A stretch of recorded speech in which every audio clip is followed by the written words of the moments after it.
สบายดีเนาะวันนี้ข้าพเจ้าสิมาอ่านเรื่องสู่ฟังเนาะพอดีไปเจอสมุดเล่มหนึ่งที่ว่าได้ไปอ่านและเข้ากับชีวิตของข้าพเจ้าเองเนาะ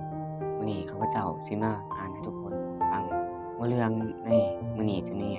การเอาชีวิตการเป็นอยู่อุดมสมบูรณ์ทั้งในอาชีพและชีวิตส่วนตัวของข้าพเจ้ามันมักจะรู้สึกว่าบ่มีเพียงเวลาเพียงพอในมือที่ดูแล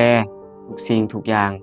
ที่พวกเฮาได้กะเกียมการต่อสู้คงที่ระหว่างเวียกหลายเกินไปและเวลาหยุดเฮ็ดเวียกน้อยเกินไปได้กลายเป็นลักษณะที่กำหนดในชีวิตของคนเฮาพวกเฮาภูมิใจแนะนำประโยคเช่นบ่เต็มเวลาสำหรับอาทิตย์เฮ็ดเวียก60 70 ชั่วโมงคิดว่าอาทิตย์90 520 ชั่วโมงแม่นปกติใหม่พวกเฮาเสียเวลากับความสุขง่ายๆ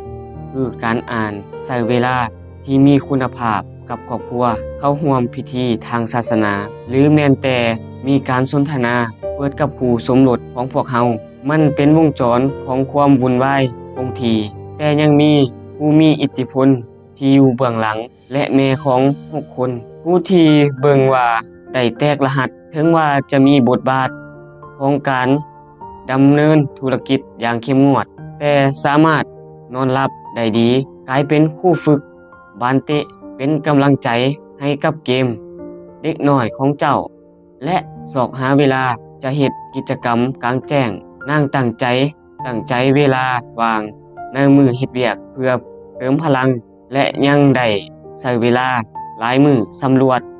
กับลูกของนางมันเฮ็ดให้ทานสงสัยว่าในทางกลางชีวิตที่ยุ่งอยู่ของพวกเฮ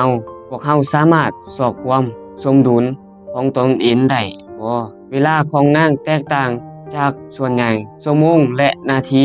ทั้งหมดของนางมีค่าและบ่เคยเสียไปตัวอย่างนางอ่านเรื่องให้ลูกชายของนางอยู่ในรถและรักษาความสัมพันธ์ของนางกับพวกเขาในเวลาว่าง10 นาทีระหว่างเวลาที่โรงเรียนวัยรุ่นของนางเปิด 8 โมงเช้าและโรงเรียนครูแฝดของนางเปิด 8 โมง 10 นาที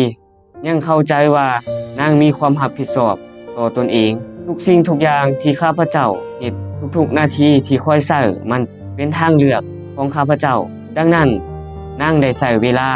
ของนางเฮ็ดสิ่งที่บ่มีใครสามารถเฮ็ดได้ดีที่สุดการบำรุงเลี้ยงธุรกิจของนางเลี้ยงครอบครัวของนางและเลี้ยงดูแลตนเองดังที่นางเว้าว่าถ้าหากข้าพเจ้าบ่ได้ใช้เวลาของตนอยู่สลาดคอยจะแก้ไขมันถึงแม้นว่ามันเป็นเพียงช่วงเวลาที่เงียบเหงานางแสดงให้เห็นพวกเฮาว่าการอ้างว่าพวกเฮายุ่งแม่นการตัวเนื่องจากว่าพวกเฮาทุกคนมีจำนวนเวลาเดียวกัน168 ชั่วโมงต่ออาทิตย์เพื่อสร้างชีวิตที่พวกเฮาต้องการนี่หมายถึงการมีส่วนร่วมอย่างเต็มส่วนในลักษณะมืออาชีพและส่วนบุคคลโดยเลือกวิธีที่พวกเฮาใช้เวลา168 ชั่วโมงในแต่ละอาทิตย์พวกเฮาจะมีเวลาอยู่ในมือหลายกว่าที่พวกเฮาคิดสำหรับเรื่องนี้หวังว่าจะสอนให้ทุกคนได้รู้ในการใช้ชีวิตในแต่ละมื้อและในการใช้เวลาเป็นโมงเป็นเวลาสำหรับมื้อนี้ก็สิขอจบไว้เพียงเท่านี้ขอขอบใจ